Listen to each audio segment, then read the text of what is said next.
Good morning all students. तो जैसा कि आप सभी जानते हैं 12th क्लास फिजिक्स में आपका थर्ड चैप्टर चल रहा है जिसका नाम है करंट इलेक्ट्रिसिटी। तो इसके अंतर्गत किलोवाट ओवर इसकी डेफिनेशन और इसका एक्सप्रेशन मैंने आपको कराया था। ठीक है, यहाँ तक आपने अच्छे से तैयार कर लिया होगा। इसके बाद आइए, इसमें थोड़ा सा पार्ट रह गया था, इसके बारे में बात कर लेते हैं। तो आप देख सकते हैं यहाँ तक आप सबने पढ़ा था लास्ट क्लास में। इसके बाद देखें आप एक फॉर्मूला जानते हैं, मैंने आपको इलेक्ट्रिक पावर के बारे में बताया था। इलेक्ट्रिक पावर का फॉर्मूला होता है P = W/T। तो यहाँ से आप देखेंगे W = क्या हो जाएगा, P × T हो जाएगा। तो आप देख सकते हो W क्या होता है, इलेक्ट्रिकल एनर्जी तो होती है जो इलेक्ट्रिकल सर्किट में कंज्यूम्ड होती है यानी लॉस्ट होती है। तो लिखा हुआ है लॉस्ट इलेक्ट्रिकल एनर्जी। ठीक है, लॉस्ट इलेक्ट्रिकल एनर्जी आपकी कितनी हो जाएगी आप खुद देख सकते हैं, W से आपने उसे डिनोट कर लिया है। ठीक है, तो फिर इसके बाद देखें आप P को आप लिख सकते हैं इलेक्ट्रिक पावर और T को लिख सकते हो आप टाइम। पावर की यूनिट वॉट होती है, टाइम की यूनिट यहाँ पे कितनी ली है, ओवर। तो आप देखोगे W = P × T what over. लेकिन आपको किलोवाट ओवर के बारे में बात करनी है ना, तो आपको इस वॉट को किलोवाट में बदलना पड़ेगा। आप एक बात जानते होंगे, किलो का मीन्स क्या होता है 10⁻³ दैट मीन्स 1000। तो आप यदि किलोवाट को वॉट में बदलते हैं तो आप 1000 से मल्टीप्लाई करते हैं, लेकिन यहाँ पे आपको वॉट को किस में बदलना है, किलोवाट में। तो आपको 1000 से डिवाइड करना पड़ेगा। तो यहाँ से आपका आ जाएगा W = P × T/1000 kilowatt over. What over तो पहले ही था, किलो और आ जाएगा साथ में। ठीक है, तो आपका जो फॉर्मूला बनेगा लॉस्ट इलेक्ट्रिकल एनर्जी का, वो क्या बन जाएगा, देखो यूनिट्स की फॉर्म में लिखेंगे है ना। 10th क्लास में भी इस प्रकार से फॉर्मूला था, अब याद आ जाएगा आपके। पावर की यूनिट क्या होती है, वॉट, और टाइम की यूनिट क्या है, ओवर। ठीक है ना, तो यहाँ पे मैंने लिख रखा है ओवर। बाकी आप टाइम भी लिख सकते हैं, लेकिन वो ओवर इसी तरीके से ज़्यादा प्रचलन है। तो वॉट × ओवर/1000, और ये क्या है, किलोवाट ओवर। तो एक फॉर्मूला तो आपका ये हो जाएगा। इसके बाद आप देखें एक फॉर्मूला आप और जानते होंगे, मैंने पढ़ाया था आपको, P = V × I। तो P = V × I होता है। तो आप यहाँ पे P की प्लेस पे रखेंगे V × I, और इंटू में क्या है T/1000 आ जाएगा। ठीक है, किलोवाट ओवर। और किलोवाट ओवर को सामान्य भाषा में आप यूनिट कहते हैं ना, जब बिजली का बिल आता है तो आप कहते हैं कितने यूनिट बिल आया है, तो किलोवाट ओवर क्या होता है, यूनिट। ठीक है, सामान्य भाषा में। तो देखो लॉस्ट इलेक्ट्रिकल एनर्जी का फॉर्मूला एक क्या बन जाएगा, V क्या है, पोटेंशियल डिफरेंस होता है, यानी इसकी यूनिट क्या हो जाएगी, वोल्ट। I यानी करंट होता है, करंट की यूनिट हो जाएगी एम्पियर। T की यूनिट होती है टाइम। ठीक है, मतलब T की यूनिट टाइम होती है, टाइम नहीं होती, क्या होती है, ओवर। तो यहाँ पे आप टाइम के स्थान पे क्या लिख देंगे, ओवर। मैंने लिख रखा है वहाँ पे, तो यहाँ पे आप ओवर कर लेंगे, क्योंकि सभी मतलब जो फॉर्मूला है आप यूनिट्स की फॉर्म में दे रहे हैं ना, इनके मात्रा को भी फॉर्म में /1000 ऐसे कैसे ही, और इसकी यूनिट क्या है, किलोवाट ओवर। क्लियर है यहाँ तक आपको। तो फिर देखो दोनों फॉर्मूले एक साथ लिख लें आप। तो न्यूमेरिकल्स आते हैं 10th क्लास में आपने करे हैं। नंबर ऑफ यूनिट्स यदि आप निकालते हैं, नंबर ऑफ यूनिट्स यानी कितनी यूनिट इलेक्ट्रिकल एनर्जी आपने खर्च की है, ठीक है ना, तो उसका फॉर्मूला एक यहाँ से निकल जाता है इसके द्वारा, यूनिटों की संख्या, और एक यहाँ से निकल जाता है। तो आप देखो दोनों को एक साथ लिख लो। तो यहाँ पे आप देख सकते हो हैंस नंबर ऑफ यूनिट्स। जो नंबर ऑफ यूनिट्स हैं वो क्या हो जाएगी, जो नंबर ऑफ यूनिट्स हैं आपके पास फॉर्मूले लिखे हुए हैं, जैसे कि आप देख सकते हैं वोट × ओवर, एक तो यही वाला हो जाएगा है ना, ये वाला वोट × ओवर/1000, और एक ये वाला लिख लो आप, वोल्ट × एम्पियर × ओवर/1000, ये हो जाएगा किलोवाट ओवर। ठीक है, किलोवाट ओवर यानी यूनिट होता है, आप समझ सकते हैं। ठीक है, तो और बताएं, फिर यहाँ तक आपको कोई प्रॉब्लम नहीं होगी। आइए फिर आगे चलते हैं। ठीक है, तो देखो इसके बाद एक नेक्स्ट टॉपिक है आपका प्राइमरी सेल। प्राइमरी सेल के बारे में बात कर लेते हैं। देखो सेल क्या होती है आप जानते हैं, सेल क्या होती है, जो केमिकल एनर्जी को इलेक्ट्रिकल एनर्जी में बदलता है इंस्ट्रूमेंट, है ना, उसे आप क्या कहते हैं, सेल कहते हैं, ऐसे डिवाइस को। ठीक है, तो देखो सेल इज ऑफ 2 टाइप्स। पहले बात करेंगे प्राइमरी सेल की, और फिर बात करेंगे सेकेंडरी सेल की। बात क्लियर है आपको। तो देखो लिखा हुआ है यही, केमिकल एनर्जी होती है, आप देखते हैं ना घड़ी की सेल होती है, जो रेडियो की सेल होती हैं, प्राइमरी सेल वही वाली सेल होती है। इसमें क्या होता है, जो केमिकल एनर्जी है, आपने देखा होगा केमिकल भरा हुआ होता है सेल के भीतर, तो उसमें केमिकल एनर्जी किस में बदल जाती है, इलेक्ट्रिकल एनर्जी में, क्योंकि सेल के द्वारा वर्क होता है ना, तो वर्क करने के लिए इलेक्ट्रिकल एनर्जी चाहिए, और वो एनर्जी कहाँ से मिलती है, केमिकल एनर्जी से।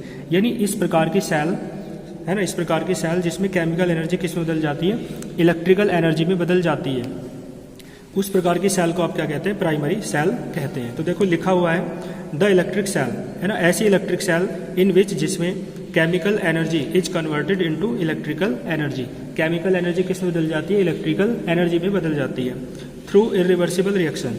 और किसके द्वारा बदलती है, यानी कुछ रिएक्शन होती होगी उसके द्वारा बदलती है, लेकिन वो रिएक्शन भी कैसी है आपकी, इरिवर्सिबल। केमिस्ट्री से आप जानते होंगे reaction, chemical reactions are of two types, first is irreversible and second is reversible।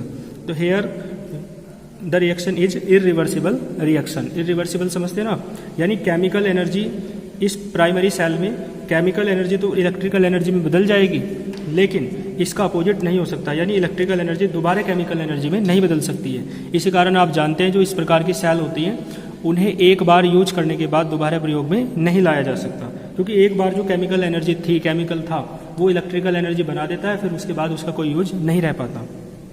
Example आप देख सकते हैं डेनियल सेल, डेनियल सेल इसका एक एग्जाम्पल है प्राइमरी सेल का, और इसके बाद लैक्लांसे सेल, तो दोनों ही एग्जाम्पल हैं प्राइमरी सेल के। आइए फिर चलते हैं सेकेंडरी सेल के पास, है ना। तो सेकेंडरी सेल देखो क्या होता है, इसका जस्ट अपोजिट है। आप देख सकते हो सेल का तो काम ही इलेक्ट्रिकल एनर्जी बनाना होता है केमिकल एनर्जी से, लेकिन यहाँ पर इरिवर्सिबल रिएक्शन थी, तो यहाँ पे रिएक्शन कैसे हो जाएगी, रिवर्सिबल। यानी इसमें सेकेंडरी सेल में केमिकल एनर्जी से इलेक्ट्रिकल एनर्जी भी बनेगी और इलेक्ट्रिकल एनर्जी से केमिकल एनर्जी भी, है ना, अपोजिट बनेगी। तो देख सकते हो द इलेक्ट्रिक सेल, ऐसी इलेक्ट्रिक सेल इन विच जिसमें chemical energy is converted into electrical energy, chemical energy किस में बदल जाती है, इलेक्ट्रिकल एनर्जी में कन्वर्ट हो जाती है, एंड वाइस वर्सा, और इसका अपोजिट भी है, यानी इलेक्ट्रिकल एनर्जी भी किस में बदल जाती है, केमिकल एनर्जी में। तो देखो थ्रू रिवर्सिबल रिएक्शंस, वहाँ पे रिएक्शन कैसी थी, इरिवर्सिबल, लेकिन यहाँ पे रिएक्शन कैसी होगी, रिवर्सिबल। रिवर्सिबल का मतलब दोनों तरफ को चलने वाली, is known as secondary cell.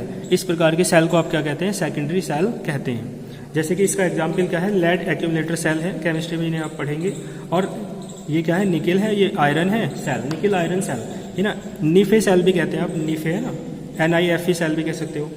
इसके बाद देखो एक टॉपिक है आपका electromotive force, EMF of a cell. किसी सेल का इलेक्ट्रोमोटिव फोर्स यानी शॉर्ट में आप क्या लिख सकते हैं, EMF ऑफ ए सेल। किसी सेल का इलेक्ट्रोमोटिव फोर्स क्या होता है, देखो एक सर्किट में आपको दिखा देता हूँ, ठीक है ना। सर्किट दिख रहा है आपको, ये क्या है, रेजिस्टेंस है, और ये क्या है, की है, यानी स्विच है, और ये बैटरी लगी हुई है। तो बैटरी वाला जो सर्किट होता है, बैटरी के अंदर भी तो सर्किट है ना, प्लस और माइनस प्लेट होती है, बैटरी की प्लस, बड़ी वाली प्लेट प्लस की है, छोटी वाली प्लेट माइनस की है। तो प्लेटों के बीच ये भी सर्किट है, अंदर का है बैटरी का, इस सर्किट को आप कहते हैं इंटरनल सर्किट। और ये जो बाहर के वायर्स हैं, है ना, ये स्विच है, ये रेजिस्टेंस है, ये कैसा सर्किट है आपका, एक्सटर्नल सर्किट है, ठीक है। तो दो सर्किट होते हैं किसी भी सर्किट में, एक तो एक्सटर्नल और एक इंटरनल। एक्सटर्नल होता है जो बाहर का सर्किट होता है सेल को छोड़कर, ठीक है, और सेल का जो सर्किट होता है, सेल के भीतर का सर्किट, उसे आप कहते हैं इंटरनल सर्किट। तो देखो बस इतना समझ लिया आपने। तो ये जो इलेक्ट्रोमोटिव फोर्स है आपका, इसे आप स्मॉल ई से डिनोट करेंगे, और इसका फॉर्मूला होता है W/Q। देखो जो आपने इलेक्ट्रोस्टैटिक पोटेंशियल डिफरेंस पढ़ा था, इलेक्ट्रोस्टैटिक पोटेंशियल पढ़ा था, तो उसका भी फॉर्मूला W/Q था, लेकिन वहाँ पे आपने देखा था यूनिट चार्ज को आप, है ना, इलेक्ट्रोस्टैटिक पोटेंशियल में कहाँ से लाते हैं, इन्फिनिटी से इलेक्ट्रिक फील्ड में किसी पॉइंट पे लेके आते थे। तो W कौन सा वर्क होता था, यूनिट चार्ज को इससे इन्फिनिटी से किसी पॉइंट तक लाने में जो वर्क किया जाता था वो W होता था। लेकिन यहाँ पे थोड़ा अलग है, देख लीजिए, फॉर्मूला सेम है लेकिन W वर्क अलग है। यहाँ पे देखो नीचे वाली क्वांटिटी को 1 तो मानना ही है जब आपको डेफिनेशन देनी है, तो आप क्या कहेंगे, यानी यूनिट चार्ज को, है ना, किसी इलेक्ट्रिकल सर्किट में, ये सर्किट दिख रहा है ना, किसी यूनिट चार्ज को प्लस से लेके माइनस तक चार्ज चलता है ना, तो यूनिट चार्ज को इलेक्ट्रिकल सर्किट के दोनों सर्किटों में, यानी एक्सटर्नल में भी और इंटरनल में भी फ्लो कराने के लिए जो वर्क करना पड़ेगा आपको, उसे क्या कहते हैं आप, इलेक्ट्रोमोटिव फोर्स कहते हैं सेल का, ठीक है। इसका मतलब क्या हुआ, जैसे मान लो प्लस से चलेगा चार्ज, यूनिट चार्ज माइनस तक आएगा, तो दो तरीके का सर्किट है, एक तो बाहर वाले सर्किट में वो फ्लो करेगा और एक भीतर वाले सर्किट में ना, ये इतनी जगह में भी तो करेगा बैटरी के सेल के भीतर। तो इसका मतलब है सेल सहित, है ना, सेल सहित पूरे सर्किट में यूनिट चार्ज को फ्लो कराने में जो भी वर्क करना पड़ेगा आपको, ठीक है ना, ये मतलब सेल को, वो उसका क्या कहलाता है, electromotive force of the cell कहलाता है, ठीक है। तो लिखा हुआ है ठीक है ना। फॉर्मूले के हेल्प से आप बना सकते हैं डेफिनेशन। तो देखो the work done to move भाई Q इक्वल्स टू 1 हो जाए तो W इक्वल्स टू कितना आ जाएगा, E के बराबर हो जाएगा। तो the work done to move the unit charge, unit तो मानना पड़ेगा, नीचे वाली क्वांटिटी को 1 मान लेते हैं। तो work done to move the unit charge, ठीक है, यूनिट चार्ज को यानी 1 कूलाम के चार्ज को मूव कराने के लिए इन कंप्लीट सर्किट, पूरे सर्किट में, इंक्लूडिंग सेल सहित पूरे सर्किट में, देखो ब्रैकेट में लिखा हुआ है इन external and internal circuit both, दोनों सर्किट्स में फ्लो कराना है करंट को, है ना, मतलब इसे चार्ज को, ये एक्सटर्नल में भी और इंटरनल में भी। तो वो जो वर्क है, इस काम को कराने में जो वर्क करना पड़ेगा सेल को, उसे आप क्या कहते हैं, electromotive force of that cell, उस सेल का इलेक्ट्रोमोटिव फोर्स आप कहते हैं। It is denoted by small E, इसे आप किससे डिनोट करते हैं, स्मॉल ई से आप इसे डिनोट करते हैं।